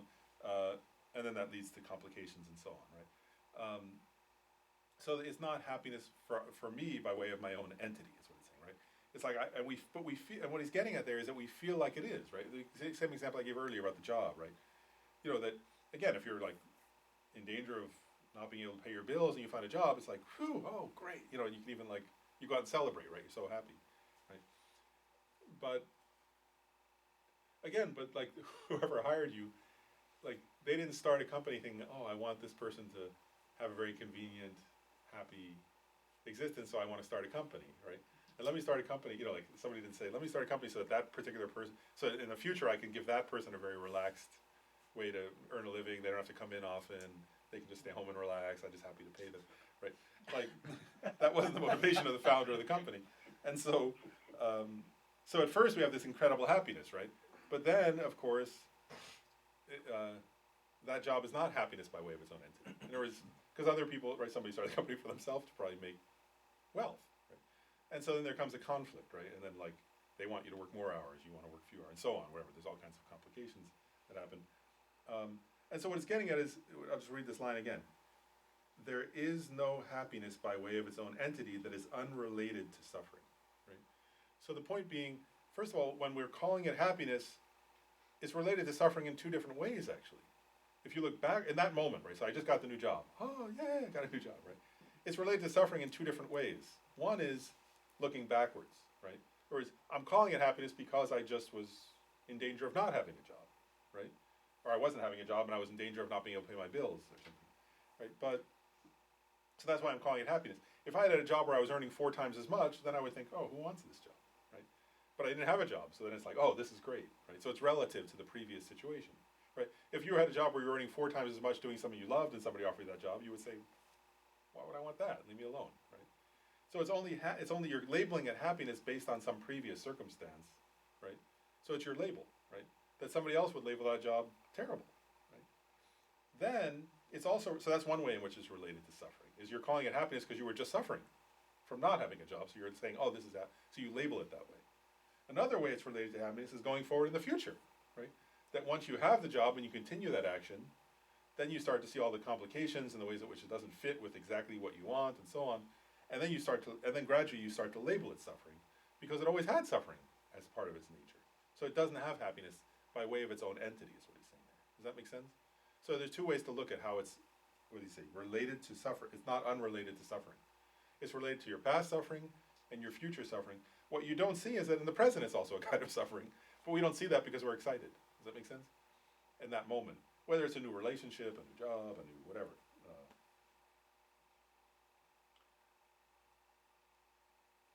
Right. Okay. Yeah. Are we referring to suffering of suffering when we are talking about this, Dr. Ryan? Here, I think actually you could relate that to suffering of suffering, but also in a way what we're talking about is also that it is the suffering of change even in the moment. So even when I said it's suffering even in that moment, so even when you get the job, right, and you feel like, oh, I'm so happy, and you take so maybe you take somebody out, you go out and you have like a fancy dinner, right? At that moment, it's not suffering of suffering, but it is suffering of change. See, in that moment, you're not, because if somebody said to you in that moment, are you suffering from having a new job? You would say, no, I'm not suffering, I'm thrilled, I'm so excited I have this new job. But it's the suffering of change, so so at that moment, it's the suffering of change, I guess, at that point. And what is the definition of suffering of change? The suffering of change, in a way, is what we ordinarily label happiness, which is still in the nature of suffering. Like so. Eventually, it's going to lead to something that's not going to be. The relationship's wonderful today, Yeah. and 3 years from now, it's like, why am I with this person? Yeah, exactly. Yeah, like so. Yeah, I was just actually made me think of when I remember when I was at a friend's wedding. You know, and it's like this beautiful day and the beach, and beautiful scene, and people were smiling, and like, they didn't know. Within I don't know, a year and a half, they would be divorced. I didn't know. They didn't know that, and I didn't know at the time, but that was the reality. So that that would be an example of that, right? So it's still in the nature of suffering, but nobody at the time, if you said to somebody, oh, is this event a miserable suffering event? They would say, no, I'm thrilled. This is like a wonderful day and it's so beautiful. But like, if you could step back and know the whole story, even at that moment, it's a kind of suffering. Now, what would I'm teaching you this, like, let's take, I had an aunt and uncle actually that were married 65 years, Mhm. and they both eventually died after having gotten dementia in their late 90s, early 100s. But they 65 years after, I know when they got married, but I know what they were like at 95, and they still had that same glow that the people had on the beach. Mhm. So how would that fit in? Yeah, I mean, first of all, that's better, better model. So good for them. But the idea really in this suffering of change point is that, so say this right, like, you could relate it back to these other points, that there's no certainty, there's no reliability to the happiness. There is like, and one way of saying it is they ultimately died, there's like, and parted at death, whereas it's not a permanent happiness, and therefore it's not a reliable happiness, and by its very nature it turns into a suffering. Like, in other words, the suffering of parting, for example. Like, and if one of them lived a little longer, the suffering of grief, you know, whatever. Like, you know, there's like, so in other words, that it's not permanent, and it's still not it's still not happiness by way of its own entity, in the sense that it's like a reliable, permanent kind of happiness. It's a happiness that changes, and that therefore is unreliable in that sense. Well, it goes back to what His Holiness talks about. Actually, I saw him a couple weeks ago, and he brought up again, like he says, you know, don't ever forget, meditate on death. Yeah. You know, and remember, it's inevitable. You don't know when it's going to happen. And everything you thought was important isn't going to be important anymore. May I say something too? So, Dr. Lauren, correct me. It's not just one lifetime we're talking about. We're talking about aeons here. So we also have to keep in mind, in your example, you're talking about 65 years. And actually, we look at short term and long term. When we look at long term, we're talking about lifetimes of things that we are accumulating, right? That's another part that we kind of forget. Yeah, and so it's like, even that is like, sometimes they say this whole life is like an instant. Right. I Exactly. mean, they That's sometimes say also that. another part of the long term. So His Holiness always says long term. So I sometimes figure, what is long term? I mean, long term is really, really long term. You know, it's lifetimes we're talking about. Yeah, again, it's disturbing to think about it. I'll just say, I mean, I'll make a quick comment. It's disturbing to think about it, but like, even some, like, I don't know, people have probably had that experience, right? Even things that last for long periods of time. You know, once they end, I sometimes think that, like, actually, I'll give an example. Like, I was thinking about this. Like well, actually, like my grandparents had a very long, happy marriage, you know, and I often think, like, now I think they're both long since passed away. And sometimes I think, like, now almost nobody who's alive even knew them, you know, and I sort of think, there are a few people, obviously there are some people, but not that many, you know, and I sort of think, wow, what's the difference between the life, you know, and she died first, and he grieved, and, you know, so on, and you know, all that, but I sometimes think, what's the difference between the many years they shared and a dream? Like, if nobody's like, it wasn't a dream, obviously it happened, but I sort of think, like, if there's almost nobody left who even knew them, right? It's not a dream, but it's similar to a dream. It's like a dream. I would sometimes think, oh, it's like a dream, you know, like they had some stories, they had some shared experiences, they had this way of looking on their face and all that, you know, and emotional, but like, there's nothing, like, if you went back to the places where they lived, there's no hint of them. Nobody would know that they'd ever been there, right? You know, and so on. And you think, wow, it's like, it's not a dream, but it's almost like a dream. And now it seems so brief, you know, like, it seems so solid at the time, but later, after they're both gone, it seems so ephemeral in a way. And that's getting at your point. It's like, you know, if you look at it from the long sweep of history, if you look at it from the point of view of past and future lives, everything is so brief. It's like, and so ephemeral, or so unreal almost. Not literally unreal in the sense that it didn't function, but. So also another example that I came across was the famous prayer that we do, may I remain until, you know, sentient beings are there.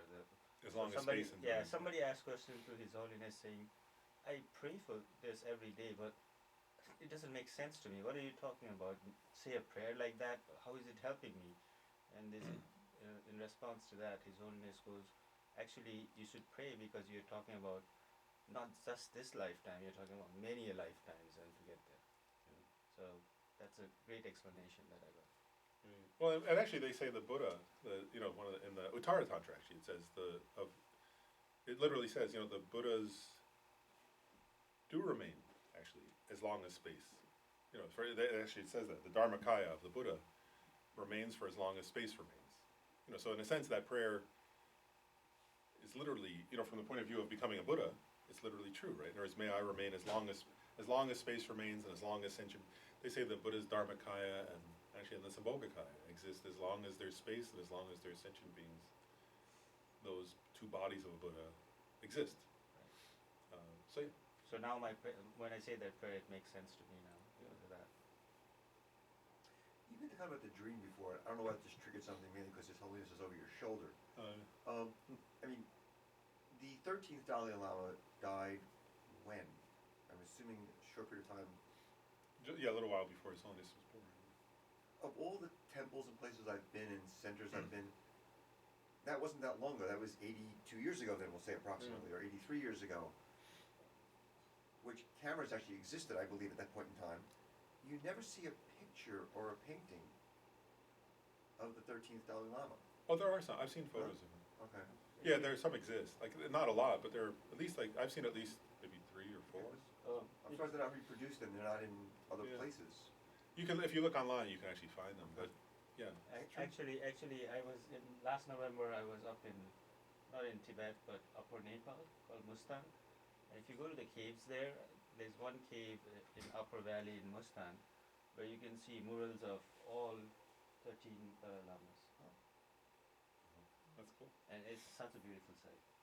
That's beautiful. I'll just finish this one paragraph and we'll stop. So he's pointing out this point of there's no happiness by way of its own entity. Then he makes a point I made earlier, where he says, for instance, if you suffer because you have walked too much, the mind of happiness arises due to sitting down.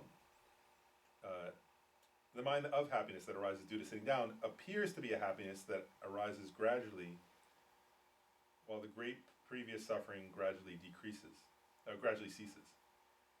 However, it is not happiness by way of its own entity. For if you sit too much, again, that will produce suffering as before. If they were causes of happiness by way of their own entity, just as suffering increases, to the same extent as you are subject to the causes of suffering, so too should walking, sitting, lying, eating, and drinking, as well as sun and shade and the like, increase your happiness to the same extent that you indulge in them. However, it appears that in the long term, only more suffering is produced. And actually, I want to say, going back to your question of what's the definition of the suffering of change, you asked that question. Here, Lama Tsongkhapa is giving a more precise definition.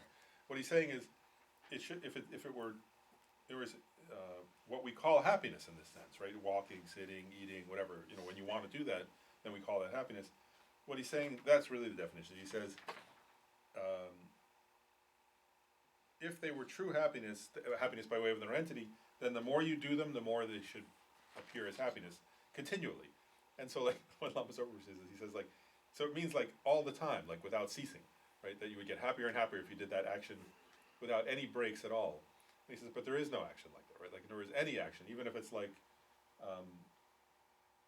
so even if the action is like spending time with someone we like, that we're fond of, like, if you had to be next to them 24 hours a day, 7 days a week, like, with no break, and even when you went to the bathroom, they would come with you, and if you were like, whatever, like, every instant, right? Eventually, it would drive you crazy, And the point there, and he's getting at that, like, the point being, if something exists by way of its own entity, it's in the nature of that thing, right? Like, so it should be, say it right? If it's in the nature of that thing, then it's sort of like, say this right, like the sun, it's in the nature of the sun right now to shine light, and heat, right? And so it does that continually, right? Of course, that'll end someday, but in a temporary sense, that's the nature of the sun, right? So if something had the nature of happiness from its own entity, it would be like that. It would be a continuous source of happiness to us. And what he's saying is, there is no action in samsara that's a continuous source of happiness. Eventually, and what he says here, in the long term, only more suffering is produced. What he's getting at is, if you do the action continually, by its very nature, it'll eventually become suffering, and therefore it's not happiness from its own side. And so that's the nature of change, really. That's the formal definition, the suffering of change. Why does it say, however, it appears? Yeah. I think, again, that may be kind of Lama Tsongkhapa's sense of humor. I sometimes think, have you noticed that? Like, if you study this text, like, Lama Tsongkhapa is not a joker, obviously. He's not somebody who makes he's not somebody who's like cracking jokes or something. But sometimes as I read this text, I think, oh, wow, you get to know somebody's personality in a way by reading what they wrote. And you get the sense he has a sense of irony. He's sort of being like, however, if you happen to notice, like, Right. he's kind of like. So he could have written, however, in the long term, only more, right? Yeah.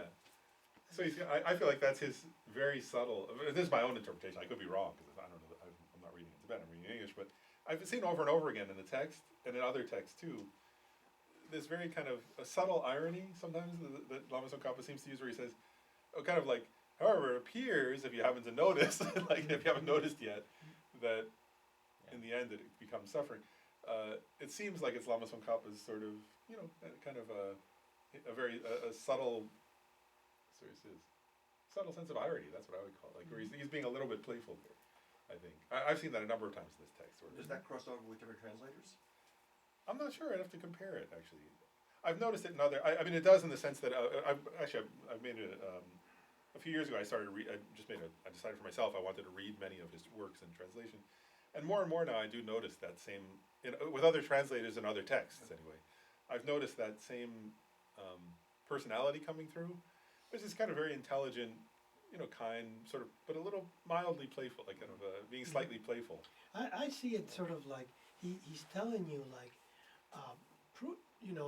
it's for you there to discover. Check for yourself. Check for yourself, right, Yeah. right. Yeah, and it's a gentle way of saying it, though. It's not saying, he says it, but you can see it also in other places, like where, there's some earlier parts of this text where he definitely has, both, it's the check for yourself, and it's also this kind of, I can't remember them now, but there are other parts where he's clearly, doing this kind of, where he said, there are certain parts where he says, like, about, what's it say, about wasting your precious human rebirth, where he says, and if you do waste it, there's really nothing more stupid than that. Like, there's nothing dumber than. You get the sense of his sense of humor, which is always in accordance with the Dharma. He's never making a joke just a joke. Right. Dr. Lauren, it almost made me thought, just like emptiness, where we are talking always about inherent existence, Lama Tsongkhapa here in this passage is talking about inherent happiness. Yeah. Same concept, exactly the same way, but the inherent happiness, quote unquote. What we're saying is, there's nothing as such that you're looking for. Yeah, to me, it's interesting. I mean, he's not explicitly talking about emptiness here, but I think the same thing when he uses the word intrinsic nature of happiness. Clearly, he's not talking about emptiness explicitly. But again, if you've read Lama Tsongkhapa's other works, and if you've read the later part of this work, you get the sense that he's using that term, obviously with his own awareness that nothing has any intrinsic nature. He's not saying that here. He's just pointing out about happiness, but obviously he's well aware that that things don't have any intrinsic nature, right? But so you could almost say one way obviously he's aware of that, but also that he's sort of setting up to get there later. Yeah. Well, 12:30. So one thing just is after. Let's just say this right. We'll do the dedication in a moment, and then I'll just remind people of two things. So one is after the dedication, anyone who wants to go, you can go. There's no requirement, but we're gonna, for those who feel like staying, we're gonna do for a little while, not too long. We'll do some recitation of the Sutra of Golden Light today. I'd put that on the schedule, and I'll just mention that the purpose of that today is every now and then. First of all, Lama Tsongkhapa has advised FPMT centers to recite that sutra, and specifically that sutra is related to in the commentary and in the sutra itself it says this. It's related to creating peace in the nation where it's recited. So averting war, averting things like terrorism. Doesn't use that term. Creating like a sense of stable economy in that nation. Having wise leadership in that nation, and also good crops and harvests, like the earth itself. And so Lama Tsongkhapa in general suggested that centers should recite that sutra, but I felt since we're the center near Washington, D.C., where decisions about war and peace are made, if Lama Tsongkhapa is suggesting that all FPMT centers should do it, then particularly our center, I felt should have some responsibility to do